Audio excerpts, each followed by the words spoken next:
सध्या सोशल मीडियावरती या मैत्रीचा व्हिडिओ चांगलाच व्हायरल होत आहे।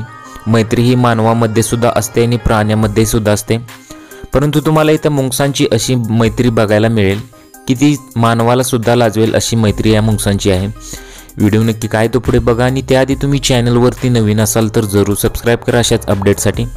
व्हायरल होत असलेल्या व्हिडिओमध्ये तुम्हाला दिसत आहे की मुंगसाचा कळप त्या भिंतीच्या वरती उड्या मारून जातो, मात्र त्यातील एक मुंगूस खालतीच राहतं। खाली राहिल्यानंतर ते मुंगूस खूप प्रयत्न करते वरती जाण्यासाठी, परंतु त्याला वरती काही जाता येत नाही। आपला मित्र खाली राहिल्यामुळे मुंगसाचा कळप माघारी येतो आणि तुम्ही बघू शकता की कशा प्रकारे त्या मुंगसाची मदत केली जाते। अक्षरशः त्याच्या तोंडाला धरून त्याला वरती खेचलं जातं आणि शेवटी त्याला आपल्या कळपात सामील केलं जातं। हा मैत्रीचा व्हिडिओ सोशल मीडियावरती चांगलाच व्हायरल झाला। नेटकऱ्यांच्या चांगल्याच प्रतिक्रिया आल्या। नेटकऱ्यांचं असं म्हणणं आहे कदाचित माणसांनी यांच्याकडून मैत्रीचं नातं शिकून घेतलं पाहिजे।